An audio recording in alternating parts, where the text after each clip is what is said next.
Hello, and welcome to the Beyond Resilience Life podcast, a show about life adversity, how to overcome it, and transform your life. This is your host, Dr. Lydiana García, a licensed psychologist in Los Angeles, California. And even though my hope is to deliver information that can be helpful for you to overcome adversity and transform your life, it is not meant to be a substitute from being diagnosed and treated by a licensed mental health, medical, and related professional. Season 1, Episode 15. Hi, everyone, and welcome. Today, we're going to have an amazing speaker. Her name is Genesis Gámez. Genesis is a bilingual licensed mental health counselor in the state of Florida. She's also a Gottman-trained couples therapist and an advocate for mental health. Her calling is to help clients create the life they desire and deserve to live. Who doesn't want that, right? Genesis is passionate about working with individuals struggling with addiction and their loved ones, as well as individuals and couples with relationship distress. She fervently believes that relationships are powerful and can help us heal. So without any further ado, here we go. Hello, everyone, and welcome again to another amazing episode of the Beyond Resilience Live. Today, I have the honor and privilege to present with you Genesis Gámez. That's how you pronounce her? Yeah. Genesis Gámez. She is a licensed mental health therapist in Florida. And I'll let her explain a little bit more about herself. But thank you for being here with us. Today is going to be an amazing episode. Without any further ado, can you tell us a little bit more about yourself? What do you do? And all that good stuff. Well, first of all, thank you so much for having me. It's a pleasure. And like you said, I'm a licensed mental health counselor in the state of Florida. I'm also a Gottman-trained couples therapist. And my passion is working with individuals living with alcohol, substance use, or causes addictions and their families. In the past, I've worked in residential treatment centers. I worked for drug court and for the DUI program. And it's incredibly rewarding just to walk alongside others in their journey of healing and watch them create the life that they desire and deserve. Wow, that was like a big journey of working with a lot of different fields, but awesome. Yeah. That sounds cool. Thank you again. So how do you define trauma? I'm in the first season and I'm asking this question to everyone that's here. Mm-hmm. Because I know it can vary. So I want to know your opinion. Yeah. So I would say that it's any event that causes someone to change their perception of themselves, of those around them, and of the world in a negative and very drastic way. Anything that would cause that to happen, I would consider it something that is traumatic. And typically with trauma, kind of a sign of it is that we continue to see these repetitive, unhealthy cycles that oftentimes are passed from generation to generation, and they're really, really hard to break. We've all endured some trauma if we've lived long enough. And, sometimes we think about trauma as a veteran returning back from a war zone, or we think of trauma as living through a natural disaster or a terrorist attack or a shooting, because these are unfortunately some of the big things that we see on the news. But trauma can also be the death of a loved one, or it can be the death of a pet, or it can be a breakup or a divorce. It can be the fact of leaving your country and coming to a new country. All of that can create trauma. Now, although a lot of us have experienced these things, we might not think that they were traumatic for us. And we might be right. It might have not been a traumatic experience for us because maybe we perceived that we had resources and enough tools to cope and kind of make sense of these situations in a way that was fitting and was healthy for us. Yet other people may lack those resources, may lack those tools, and the impact of these situations might be a lot more detrimental to their functioning and to their ability to kind of interact in the world. Yeah, it depends on each person's perspective and experiences. Mm-hmm. I like that. Thank you.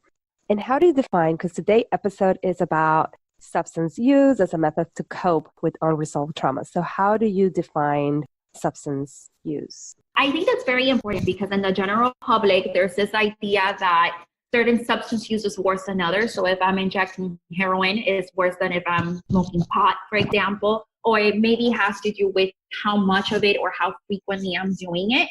But it's actually more in depth than that. And what I'm really looking at when I'm assessing someone is how is their use, regardless of what they're using, impacting different areas of their life. So an individual that is struggling with substance use usually struggles to limit or to be intentional about how much they use or how often they use. So for example, it might start with, coworkers are deciding to go to happy hour. And so they say, well, I'm going to go and just have 2 glasses of wine and happy hour. And then I'm going to go home and that's it, right?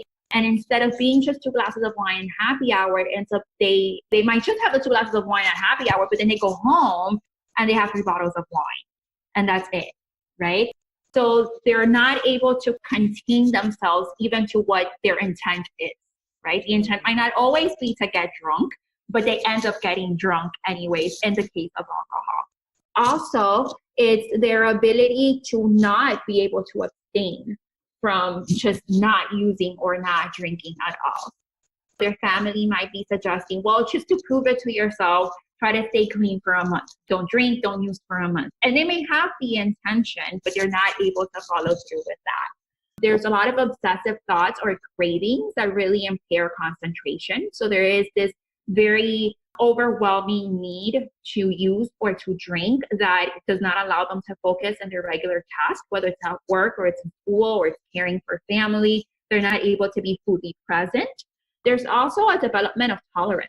So whereas they needed a small amount at first to kind of feel that high or to feel kind of that buzz, they need double and sometimes even more than double to feel that initial effect.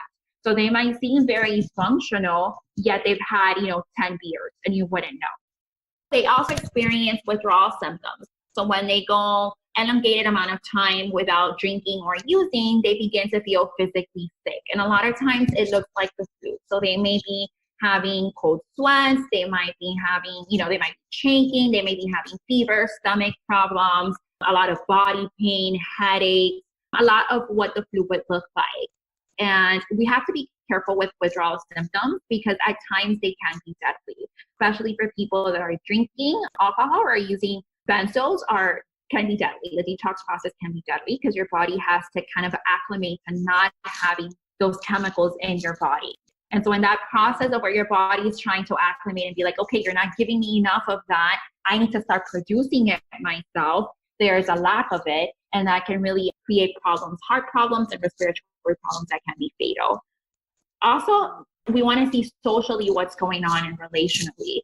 So if they're neglecting their obligations with their families, their obligations in school, their obligations at work, if they're not engaging in hobbies anymore and things that, were important to them that they felt passionate about, that would also be a sign that something that I would be asking questions for. If they're using despite physical or mental health conditions, that would also be a sign. So say that they have, for example, high blood pressure and they're doing cocaine, which accelerates your heart. It's a stimulant. So that would not go hand in hand with high blood pressure. But if knowing that you have a high blood pressure condition, you decide to continue to do cocaine, that would be, again, a sign that that there's a health condition that would be exacerbated by you continuing to use and you're continuing to use it. Same thing would happen with any mental health condition like anxiety, depression, PTSD, anything like that. They're also using despite relational issues. So a lot of times as the disease progresses, they're having problems with parents, they're having problems with siblings, they're having problems with significant others, with their children, with different people, friends, different people in their lives who are noticing these changes and are trying to let them know that there's an issue happening, that they need help, but they're not in a place where they're willing to see that or willing to take a step in the direction of healing just yet. So a lot of times people begin to cut them off. Relationships, unfortunately, get strained. And there's also legal consequences, drinking and driving or driving under the influence of anything else, or even depending on certain people's jobs. It can be, a felony to be under the influence if, for example, you're a nurse, right? And so these things, this begins to happen, continues to happen despite legal consequences, also putting yourself, putting other people in physical danger, and still continuing to drink or get high, knowing that there's definitely a situation that would be dangerous. Yeah, that's like a very complete, broad picture. Thank you. Thank you for that. Yeah. In terms of how, because people might go like, well, I have here a drink or there if I'm stressed, but how would you say it's more as a way to cope with unresolved trauma? Yeah. So I think that 99.9% of people that are struggling with some form of substance use have unresolved trauma going on. They might not be aware of it because, again, we generally think of trauma as natural disasters, shootings, big things like that, right? And we don't think of trauma as childhood emotional neglect. We don't think of trauma as a divorce or a separation. We don't think of trauma as the death of someone. So we don't think of it as things that can be traumatic. So probably if you went and asked someone, they might say, oh, no, I don't have any traumas, but it's a way that they're defining trauma, if that makes sense. It becomes a way of self-medicating, finding kind of an exit or a way to numb the overwhelming feelings that come along with unresolved trauma. A lot of times these are things that they've never really talked about. I don't mean therapy, but I mean anyone in their life. They haven't really expressed and processed it with anyone. And if they've tried, they haven't been allowed. It has not been received well. So they haven't had that opportunity. So unfortunately, we need to address the trauma if we want someone to stay in recovery. The unfortunate part is that that's where our system often fails clients. And so when clients are going to treatment centers, you're not there long enough, unfortunately, to really be able to delve into the trauma, to really be able to understand how, being neglected emotionally as a child has negatively impacted your ability to deal with your own emotions, to connect with other people. Relationships, you get a lot of anxiety, don't feel comfortable in your skin, and then you feel like you need to use to feel more comfortable. You feel like using is important so that you can deal with day-to-day stressors, day-to-day frustrations, typical issues that come up in relationships with other people. But again, to be able to delve into that, you need to have time. And again, that's where the system fails, is that people typically go to treatment centers for 28 to 90 days at most. And that's not enough time to really get in there with the trauma. So what happens is that we have this revolving door. People go to treatment, complete treatment, stay clean for maybe a few months, eventually relapse because, again, that trauma's not being resolved, and come back into treatment, and it just becomes this revolving door. The piece that I wanted to ask piggyback on that is, because there are some centers that are trying within those 30 days or 90 days to address the trauma. But what do you think of that? Like, I have my opinion, but I want to hear yours. I think it's really difficult, and it's a client by client situation. It depends on how long a client has been using. A lot of times there's more trauma that comes with the use. So there might be that initial trauma that they began to self-medicate for, but then part of using and part of that lifestyle brings in itself more trauma, right? And so I think it's hard to really be able to get into all of that in 28 or 30 days. Maybe with 90 days, it's something that's more possible, but it can be really difficult to get to that so early on. We also have to take into account that when clients get into treatment, they're not always excited to be there. They're not always like, yes, let's do the work. I want to be clean. Let's do this. So you also have to be able to meet them where they're at. And it's going to be different for everyone else. You also have to, while they're detoxing, even if they're out of detox and they're deemed to be medically clear, their body and their mind is still detoxing.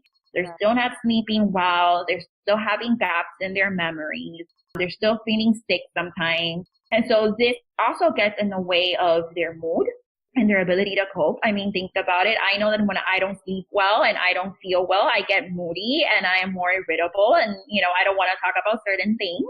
And so you have to kind of take all of those things into account. I think it's a good thing that they're trying to address trauma more. I think it's a step in the right direction.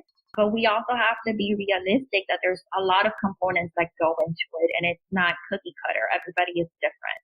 Yeah. What are some of your go-to techniques to help address trauma and substance abuse? So it really depends on the client and the setting. When I was working in a residential treatment center, my focus was on substance use first because of the time constraints and also because of the severity of their use. So I would really address your motivation for change. Like I said, not everyone is super excited to be in treatment when they get to treatment. Some of them have some insight. Some of them think everybody in their family is wrong. And they're right. So it's really evaluating where they're at in their progress of change and kind of meeting them there, helping them identify triggers for use. And a lot of times your trigger for use will be triggers related to their trauma. There will be an overlap there. Not all of them, but there definitely be an overlap there. So helping them address these and kind of identify if these are some triggers that can be avoided. And if not, how can they address them? Kind of create a plan for when they do have to face these triggers. And for some people, triggers might be like driving by a specific neighborhood. They might have to drive to that neighborhood to get to work. And so it's not necessarily something that they can avoid. They'll eventually have to face that, and they'll need to have a plan. Also identifying people, places, and things that they need to modify or maybe completely cut off of their life to prevent relapsing and to help them heal. There might be some toxic friendships or some toxic relationships in their life that might need very strict boundaries or might need to be cut off completely if they really want to be able to stay clean and be able to heal. Also teaching them, again, coping skills for distress, just how to manage day-to-day frustrations, but also how to manage flashbacks and how to manage, nightmares. And that sense of something bad is going to happen at any moment, that kind of hypervigilance. Just kind of giving them tools so that they can manage that. And I think that's really important, even before they do the trauma work, is for them to have some of those skills so that they can, ground themselves and be mindful in that process. Communication skills are also very important. When you've been using for a while, you're not doing a lot of communicating. And when you're communicating, it's not the healthiest. So really teaching them communication skills, helping them develop a support system. I really believe that you can't heal by yourself. You need to heal with others. And that might be a support group. That might be friends, that might be family, that looks different for different people. There's no right or wrong, but you need people in your life that have your back. And so really helping them develop a support system, reconnect with family, a lot of psychoeducation for them and for their families, whether it's parents, spouses, adult children, whatever that looks like, just providing a lot of education of what the process looks like and emphasizing the importance that they need to continue treatment at an outpatient level. And in that outpatient level, they definitely need to get into the trauma and also address the family component. And I say family, but it can be a friend. If they're not in contact with anyone in their family, anyone in their family wants to know about them, it can be their best friend. Like they can be the one coming to therapy and doing the process with them. Now in private practice, it's a little bit different. Sometimes I will transfer people to residential because they need that level of care that I can't provide in a private practice setting. But if that's not the case, then I often focus, again, on the coping skills. We do get more into the trauma. I also, again, assess their motivation for change, because just because they're coming into private practice doesn't mean that they are motivated to change or that they have the insight. So I definitely assess for that. We work on the coping skills. When they've gotten more of a grasp of the coping skills, we begin to try to reduce the substance use.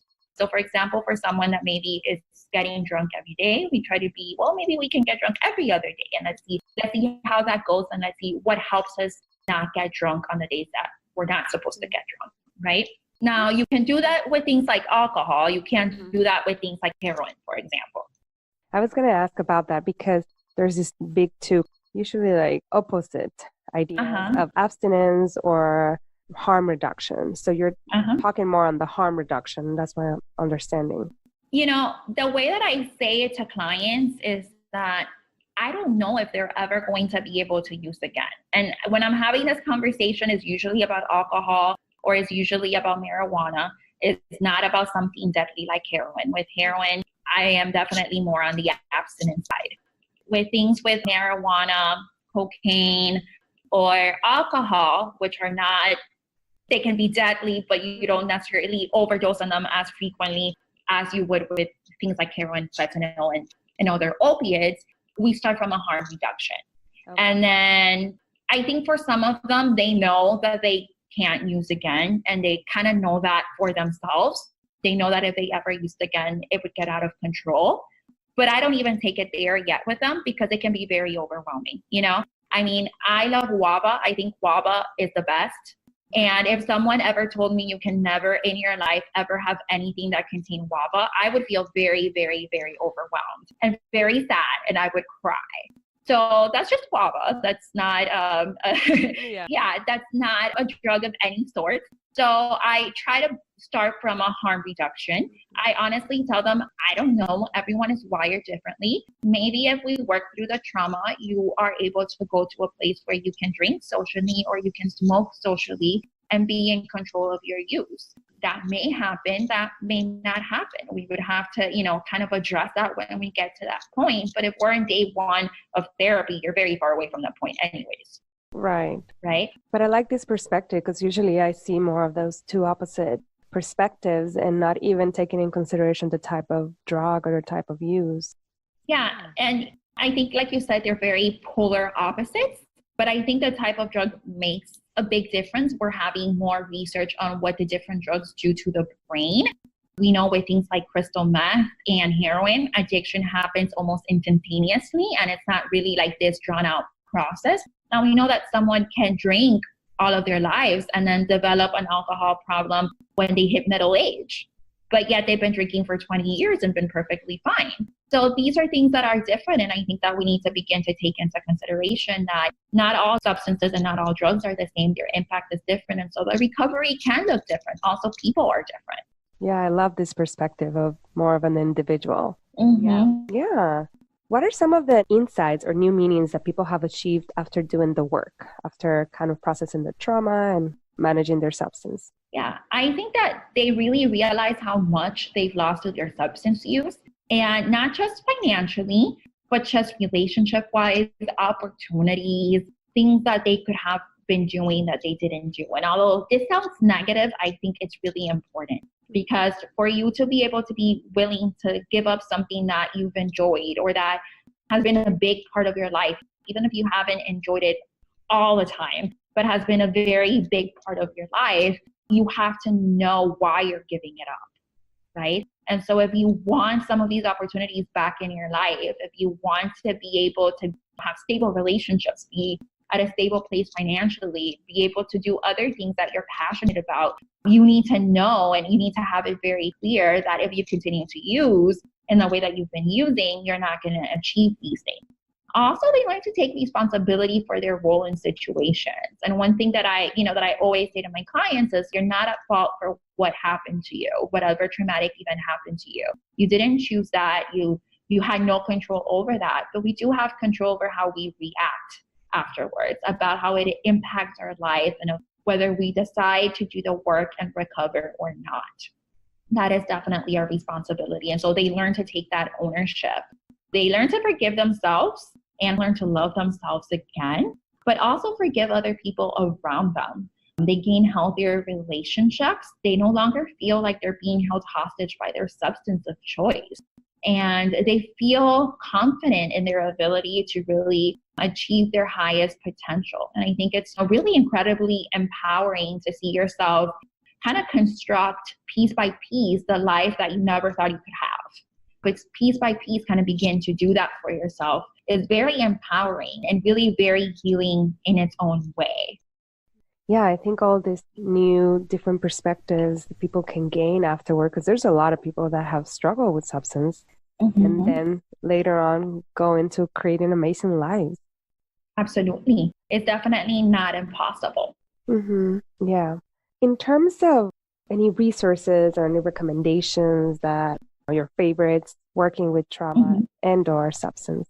So one of the things that I always tell my clients is that if they want to go to a trauma specialist that maybe does EMDR or does brain spotting or a lot of the new, more brain-based strategies to deal with trauma, we can all work together. And so I think that's something that's important for clients to know is that you don't necessarily just need one person on your team, but you might need multiple people on your team. You might at one point need a nutritionist on your team because maybe part of your use was related to not wanting to gain weight. And so now that you're not using, you might be putting on some more pounds. And it might be healthy pounds, but you're still going to feel conflicted about that. And so looking at yourself in the mirror every day might be a really big trigger for you. So you might need a nutritionist on your plate as well.